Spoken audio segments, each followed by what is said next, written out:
Hello, ladies and gentlemen. Welcome back to another episode here on African Confessions. The following story that you're going to be listening to, it comes from a translation of a message that I received, and the translation of that message, it reads like this. Hello, how are you? Can you please post my own story as anon? I am a 32-year-old South African woman who joined Satanism in Dubarn. I grew up going to the Seventh-day Church. All of our family members, they do go to that church, but I was a rebellious child. We grew up in Protea Glen, and then me and my friend, we ran away from Joburg. We then went to Dubarn, where I ended up joining Satanism after I had been booked for a night by a lesbian woman, and I was working as a prostitute, and she was into women, so she booked me for the night. By the time when I was with her, I then found myself that I was taken down into the ocean, where I met a queen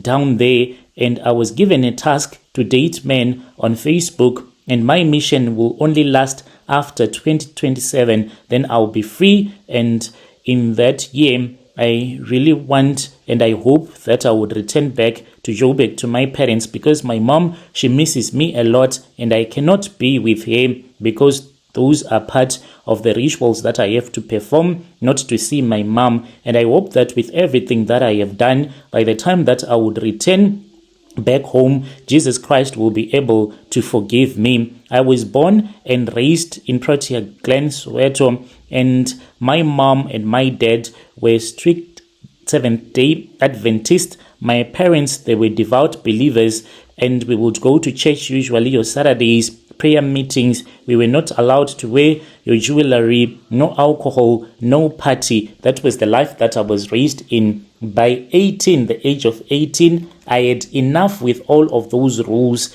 what you eat, what you wear. I felt trapped. I felt like my family's rules, they were restrictions. I wanted to live life on my own terms. So I ran away. I packed my bags with my clothes, and then I stole 500 from my mother's purse, and then we took a bus to Dubarn, me and my friend, where we told ourselves that we would make money, and I had no idea that I was running straight into hell. I arrived in Dubarn. We had no money, no job, nowhere to stay, and we tried to work. We were working as waitresses at this other Indian restaurant, but we were not making any money, and we could not afford anything at all.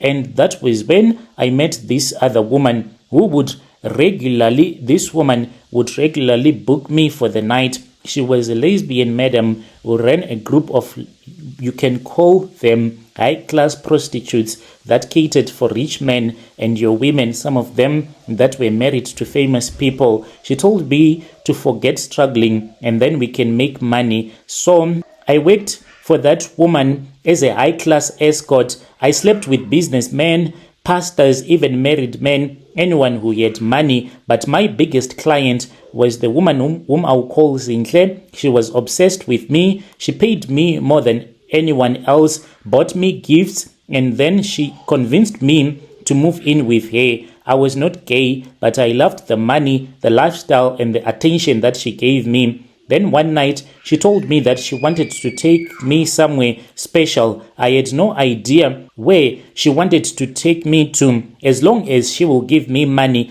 I did not even care. So she drove me to a beachfront, and then when we arrived there, that was when I met other women that looked like they were from the sea. They wore dresses that were so beautiful, and they were dressed in black as well. And then I was taken to this other bedroom. Whilst we were in that bedroom, they offered me some wine that I was supposed to drink. After drinking it, like I was really drunk, then they blindfolded me and they led me to the ocean. When they removed the blindfold, I saw that there were people that were standing with us. They had circled me there at the beach where we were. There was a man who was an Indian man. He was wearing a red robe. He spoke and he said, "Tonight we will welcome our sister into the kingdom." I wanted to run, but Zinhle held my hand tightly. Then I heard something that rose from the water and grabbed me.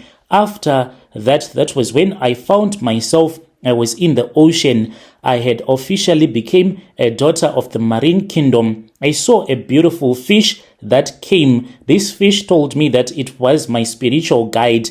Wherever I would go to, it will be with me. This fish led me to the bottom of the ocean, where I saw a beautiful city, and I saw the most beautiful women that can ever or had ever been created. And they said, all of them, you belong to us now. You belong to us now. And I officially became the daughter of the marine kingdom. After my initiation, I was given a task. I had to recruit men into the kingdom. My job was so simple: find lonely, desperate men on Facebook, even though still working as a prostitute, pretend to be in love with them, meet them in person, and sleep with them. Each time that I sleep with a man, he becomes spiritually bound to the marine kingdom. Some of them, they can lose their jobs. Just a matter of running mad if you start to date me. As for now, I have 3 apartments, I have money, I have men that wants to sleep with me, yet they do not even know that if you try to sleep with a woman like me, a cursed woman who is on a mission, you can end up destroying your own life. I have a lot of friends that are also into this occultic organization. Some of them, they are recruited with the purpose of sleeping with pastors. There are women that are recruited with the purpose of sleeping with celebrities, even politicians. Sleeping with such a woman will make you fall from grace. The problem is that I am tormented by demons. Working for the devil does not make you to be safe from demonic attacks. You can even be attacked by demons. There was one time when I had a dream, and in that dream, the demon said to me, your time is running out. When I woke up, that was when I looked at my phone and it said 2027. And I know that 2027, that is the year that I am going to be freed.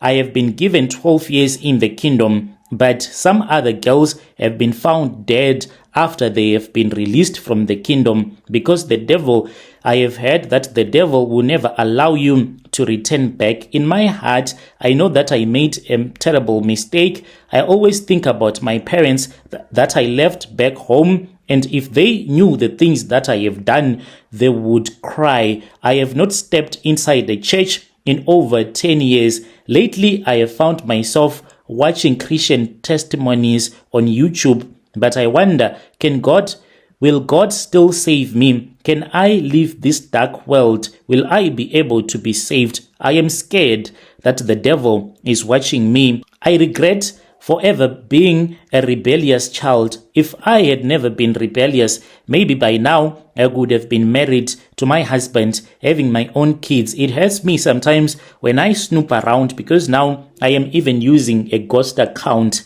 The account that I was using, that most of the people knew, I can't use it anymore. So I have a different account on Facebook, which I use to hunt men. I use other women's pictures. Then after we will have spoken, when I trust you, then I'll send you my pictures looking so beautiful, such that the men will get so shocked and will be like, so why are you using a ghost account? And I'll say that my dad is a rich man and he does not want me to date, so this is the only way that I can have sex. As for me, I'll be open with you and tell you that we have to sleep with each other, no relationship at all. But those men, they don't know that I do, and I perform these rituals because that is the task that I was given. Dear listeners, right there was a message that was sent to me by one of our admin who helped us with this translation. Strange things indeed they do happen in this world.